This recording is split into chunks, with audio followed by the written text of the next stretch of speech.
And good evening. You've got more than money. You've got Gene Dickinson, your host, your personal financial advisor. For the next half an hour, I am at your service, offering you all of my 780 years of experience. Life's great mysteries. You can't explain, how does this guy have 780 years? There's no mathematical calculations it works at. It's a combination of algorithms and exponential calculations and compound. It's none of that. It's just fun. We're just having a little fun. 780 years of experience. Of course, after this most recent election cycle, I'm feeling all of the 780. I think we all had election fatigue at the end. Now that it has been resolved, off we go. Let's make America the very best that it possibly can for as many people as we possibly can. Everybody deserves the great opportunity that America has to offer. So let's join forces and be incredibly positive. Folks go, Gene, you are certainly a half glass full kind of guy. And I tend to correct them. I say, you don't know me very well. Because yes, I'm not a glass half empty, certainly. But I'm not a glass half full either. I am a glass overflowing guy. I am so very grateful for the tremendous abundance that has been a blessing. I was, born very modest means, without a doubt. But I was born in America. The most amazing opportunity right there. I had everything I needed right there to be successful. And gosh, been blessed everywhere. And one of the greatest blessings that I have in my life is you. You. I don't know all of you by name. Couldn't possibly. That'd be kind of weird. Unless I only had like 4 viewers, and then that would really be weird. Bottom line is, I am blessed by you every single time I am able to air a show. Every time I'm able to respond to one of your emails, I am blessed by you. I have been charged with a mission, and that's to serve as many people as I possibly can with the skills that I have. Other folks have much more impressive skills. They can make rocket ships, and they can do amazing things medically. Oh, fantastic. Might be spiritual skills. My skills happen to be in the financial arena, and being able to serve you is a tremendous blessing. And as a reward for that blessing, you have made us the most relevant financial show on television today, bar none. So we say that boldly, not because of our skills, my skills, but because you allow us to share in your concerns and your goals and your dreams for yourself and your family. And you allow us to help craft some strategies that might very well benefit you and your family for generations to come. That's a tremendous blessing. So thank you for all of that. And goodness, since I've thanked you, let's get right to work. Some guys have all the bad luck. This is an article. I will read as much of it as I can, skipping over the irrelevant parts. But it's an article written by a financial advisor about a gentleman named Harry Dent. Harry Dent is an author. He writes books. Has been around for a very long time, and his particular genre, I hope I'm using that word correctly, that his particular genre is the financial world and predicting. He's very big into predicting where the markets are going to go. And apparently this financial advisor has kind of had his fill of people coming in and going, Harry Dent says things are going to get really bad. So he has written an article that talks about the fact that Harry Dent, who is currently, by the way, predicting that the S&P 500 is going to fall by 80%. He's predicting it's going to lose 35,000 points, the Dow. Apparently, if, in his opinion, I would agree, you would do very, very well if over many, many years, these past many years, 30 years or so, you had done exactly the opposite of what Harry Dent had suggested to you. He's suggesting this crash is coming. In 1994, he published a book called The Great Boom Ahead, The New Era of Prosperity. And in that year, 1994, the S&P 500 made nothing. Zero. Great era of prosperity. In 1999, 5 years later, he wrote The Roaring 2000s, how the stock market was going to go straight to the roof. And in 2000, it fell 9%. In 2001, it fell 12%. In 2002, it fell 22%, three of the worst collective consecutive years ever. Ouch. Bottom line is that he came back, apparently, persistency is his character trait. 2004, the next great bubble boom, how to profit from the greatest boom in history. From 2005 to 2009, the market had some of the greatest declines. Between 2007 and 2009, it dropped 54%. Boom? Perhaps not. 2008, the Great Depression ahead.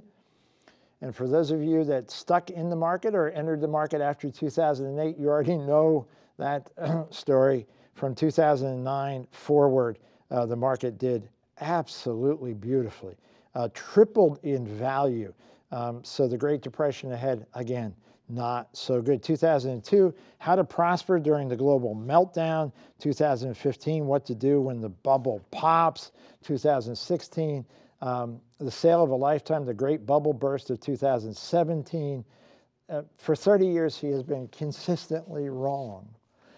We often, sadly, in our lives, we are often looking for experts. We are looking for folks that either through their academic achievements or just self-appointed decided that they knew more than everyone else. And often when someone is trying to win an argument, could be political, we've just gone through that, goodness gracious, but it could be any type. They will cite, they will quote an expert, someone who has written a book. And sadly, I think one of the benefits of having lived through the last, 10 years or so, maybe longer, is our growing, I think appropriately so, distrust of experts. Just for fun. So where does all this, how does all this help you? There are folks out there, doom and gloomers, that will tell you that the sky is falling. He's been doing it for 30 years. He's been wrong basically every time. There are other folks, glass overflowing kind of guys. It's rosy, sunshiny, life is glorious, you can't lose. Neither of those is correct. And if you are constructing your financial life based on an expert's opinion, prognostication, psychic ability, you are doomed. And it doesn't matter which direction they are projecting, which direction they are trying to convince you that they know more than you. If you are basing it on someone's internal opinion, projection, psychic ability, you're doomed. As a result, quality financial advisors are always interested in creating investment platforms and financial plans that are, now I use the phrase, I don't know that anybody else does, but I think you'll understand it pretty easily. I call them evergreen. These are investment platforms and strategies that are going to be successful in good times and bad. They're going to be successful when the market's a little low, market's a little high, when the economy's struggling, when the economy's doing well. You should be able to get a good, solid, consistent result from your strategies, whether they be financial, estate planning, insurance, etc. All of those taken together should be successful, independent of all this noise that's out there in the world. So, quality financial advisors, there's lots of them. Make sure that you're working with someone who hears all of this and goes, doesn't really mean much to us, because we're working with a much stronger, much more consistent strategy. Nice start. If Megan were here, I'd give her credit for that. Megan's on assignment. Short question, moving from inherited IRA to Roth IRA. My mom left me her IRA with nearly $200,000 earlier this year. I know I have to take the money out over 10 years and pay the taxes. I want to convert those withdrawals into a Roth IRA. Is it best to take it out evenly over 10 years or more? I'm sorry, to ensure that we get most of it, or is it better to take it out in short order? Okay, we in past shows we have talked about the difference between Roth IRA contributions and Roth IRA conversions. A conversion says it's in an IRA and I want to take a chunk of it out and put it into a Roth IRA. I'll pay the tax, but I want to convert it. Sadly, that is not permitted with an inherited IRA. Why? I'm not sure. I think it would benefit the government. They'd get money up front. They'd get the tax money sooner rather than later. It would certainly benefit lots of you. But conversion, no. Could you take 50 grand for 4 years and convert? The answer is no. But contributions are a different question. So is there a way to get $200,000 over 10 years into a Roth, either IRA or 401k? We know we're going to pay tax. We absolutely get the inherited tax idea. But is there a way to do that? Well, there's a couple different ways, as a matter of fact. Let's assume, just for the sake of argument, we're working with $20,000 a year. That would end up being the $200,000 over 10. If that is true, and in your family unit, husband and wife, for example, you could contribute $14,000 to a Roth IRA, one for each of you. That's a good start. And if you're taking $20,000 out, depending on your tax bracket, you got to pay tax on that, you may end up with about 14 or 15 grand. You may end up being able to contribute, not convert, contribute the net amount each year into a Roth IRA. If that is the approach, then you want to do that year by year by year by year. You don't want to take out big chunks because you're limited to how much you can contribute it to an IRA. Now, some folks are saying, well, yeah, wait a second, what if he can't contribute to an IRA? What if they're already contributing to an IRA? The answer is, who else is in the family they might be able to help or might wish to help? Is there a son, a grandson, a daughter, a granddaughter who's working really hard, doing a great job? Maybe they would like to fund Roth IRAs for them. So all of a sudden, this $20,000 through various combinations, even though we're paying some tax, we can get it into a Roth environment, likely can get it into a Roth environment and end up having some tax-free capital going forward. I mentioned in passing the Roth 401k as a very interesting possibility, particularly using these kind of numbers. If you're 50 and over, you're allowed to put roughly $30,000 into your 401k, and you can split that up. It can go into a traditional, the 401k traditional side. You'll get a tax deduction for that.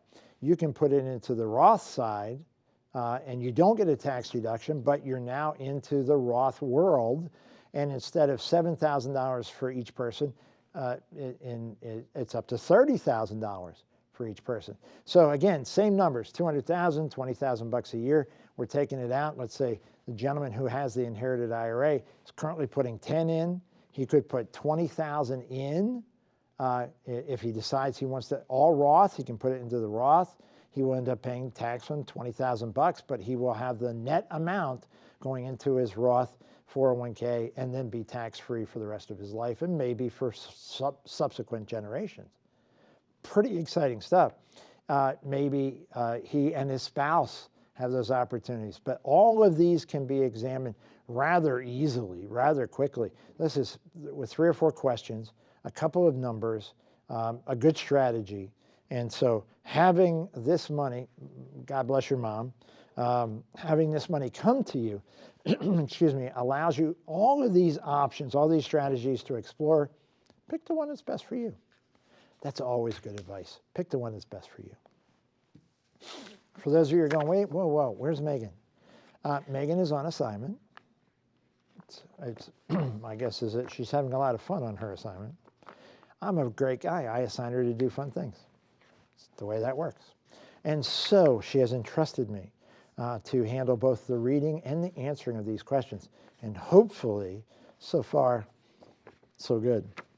Let's go. let's move forward. This gentleman, what happens to his wife when he croaks? Now, for those of you who are going, oh, that's so indelicate. I cannot believe he said he croaks. You'll understand why I said that in the headline when you hear the email. Don't judge me too harshly. Well, not yet, or maybe just not for that reason. Gentleman writes, I'm 81. Fantastic. My wife is 79. I'm wondering if we need a financial advisor. I have managed our finances for our lifetimes, and I have done okay, but he puts a question mark after that. We own 2 homes, value $600,000 for their primary residence, $300,000 for a vacation home. They have $750,000 in Vanguard funds. They have $110,000 in a CD, $100,000 plus in various banks. And his comment is, not too shabby for 80-year-olds. Not too shabby? Sir, I bow to you. I bow to you. Fantastic. Well done. We're talking about this election cycle, and we want everyone to prosper. Yes, not bad at all for 80-year-olds. I don't know where you started, but where you're ending is fantastic. Of course, you probably only have 20 or 30 more good years left, so we'll have to make do. Goodness. Now, he says, I will probably croak before my bride, and that scares her to death. She is reluctant to assume responsibilities for almost $2 million in cash, investments, in real estate. So I'm looking for an assistant to take over now so that when I croak, she will have reliable information and guidance. Please advise. Well, bless you. You've done wonderfully well. You should be very, very proud of yourself. Hopefully your wife appreciates it and is very proud of you as well. Now, having said that, we all have to face our mortality. By the way, you're 81, you're facing your mortality. Someone who is listening this evening who is 31, you have to face your mortality too. When you track the obituaries the way our company does on a daily basis, yeah, there's a lot of folks who are dying at 81, 85, 87. Sadly, we lose folks at 31, 33, 37. So understanding this challenge, understanding the very serious nature of this challenge is extremely important. The age is interesting, but not terribly relevant.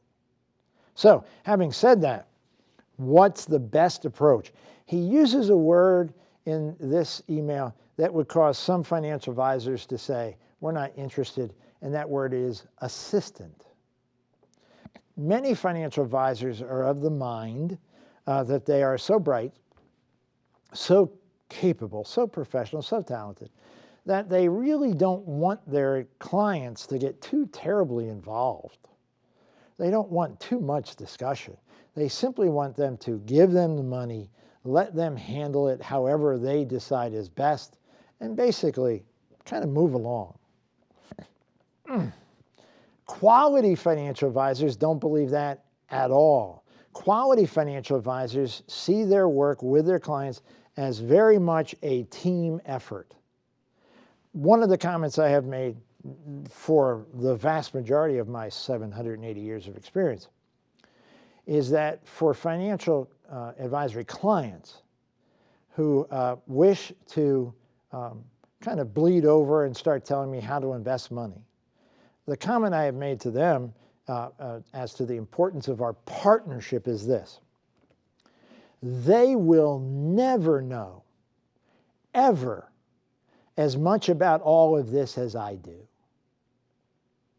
They will never know as much about investing, about estate planning, about tax planning. They will never know as much about retirement. They will never know as much as I do. Now, before you get too offended at the arrogance of that statement, that is not arrogance, that's fact.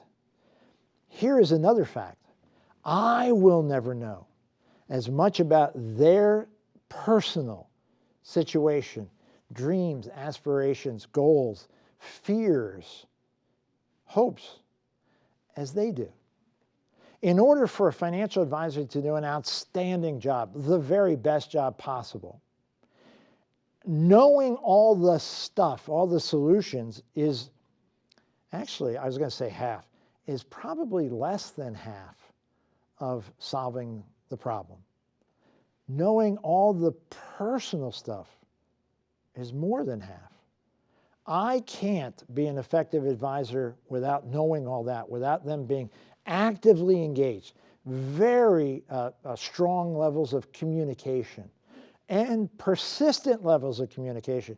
In our world, minimum interaction with a financial advisor should be at least every 90 days.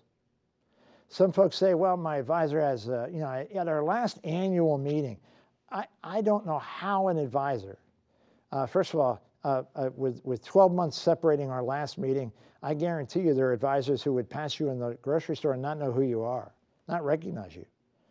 When you're working with a quality advisor who provides at minimum quarterly reviews, and often those quarterly reviews are in addition to tax planning, estate planning, wills and trusts, executors, meetings, insurance examination, et cetera, et cetera. So maybe 4, 6, 8, 10 different meetings in a year. That level of communication is vital for a financial advisor to make the correct recommendations, the most appropriate, the most specifically appropriate recommendations for a client. So when this gentleman uses the word assistance, I like it. I like it. I think he's got exactly the right idea. I think now is the time. You don't want your bride going through that fear at your passing. What you want is that fear to be eliminated to the greatest extent possible right now. So you work with a financial advisor as a team.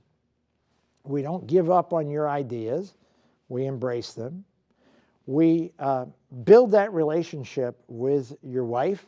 We help her understand more and more and more about the things that are being done, the actions that are being taken, both now and what will be taken in the future, so that that relationship is on very solid ground, a sound foundation of that relationship that will allow her, when the time comes, if the time comes, when you pass first, that she can go,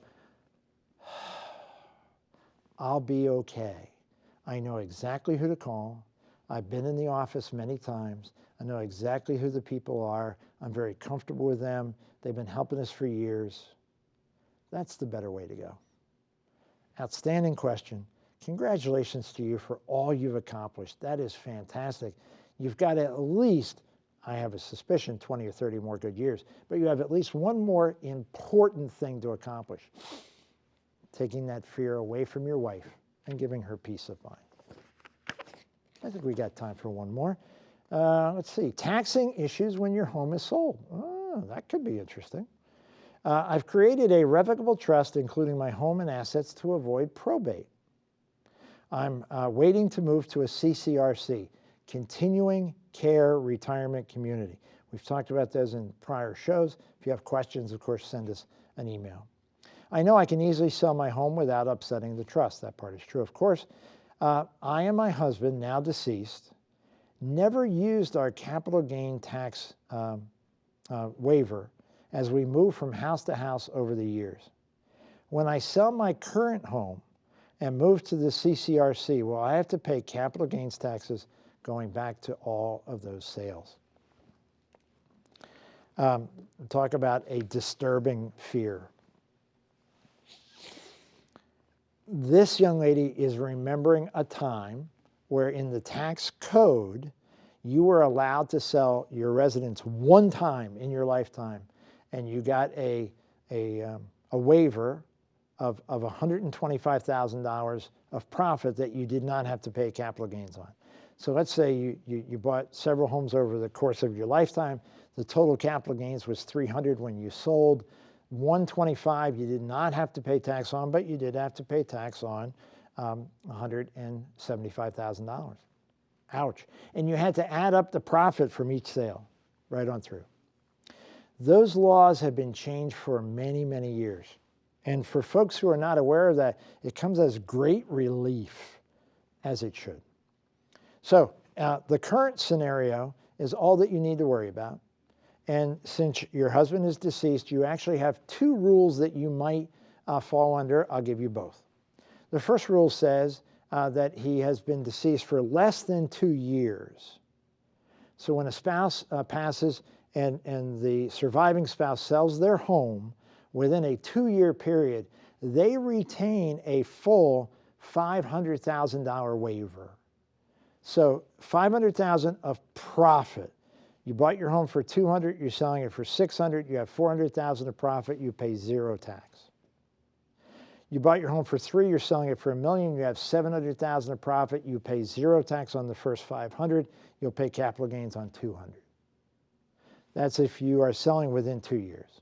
If it's beyond 2 years, you're now considered an individual taxpayer, and the rule is that you can eliminate $250,000 of capital gains, and that will not be taxable. So again, we bought it for $2,000, we sold it for $6,000, it's $400,000. If it's beyond 2 years since your husband has passed, the first $250,000 is tax-free, the next $150,000 is capital gains. So it's very straightforward. If you have any concerns whatsoever, again, quality financial advisors have access to, outstanding tax counsel. In the More Than Money world, we have an entire tax division under our roof so that we can answer these types of questions rather easily. Most quality advisors have exactly that, or they have access to a partner who gives outstanding tax advice. So make sure that you run those numbers with someone that you trust, but my suspicion is that you're going to do very, very well. And my best wishes for you at your CCRC. They can be wonderful experiences, and I pray that for you it will be a wonderful experience as well. Speaking of wonderful experience, it's always a pleasure, always a joy to spend time with you, answer as many of your questions as I possibly can, and hopefully send you some ideas that are appropriate for you and your circumstance. If what you heard doesn't quite fit you, make sure you send those questions to me. Gene, Gene, at AskMTM.com. They come directly to me. Our entire team then has access. We divide them up and we get all those questions answered back to you. We answer every single question back to you.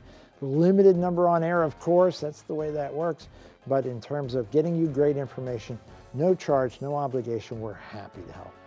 And speaking of happy, it would make me very, very happy if you learned enough tonight or enjoyed yourself enough tonight that you're going to want to return next week for another edition of More Than Money.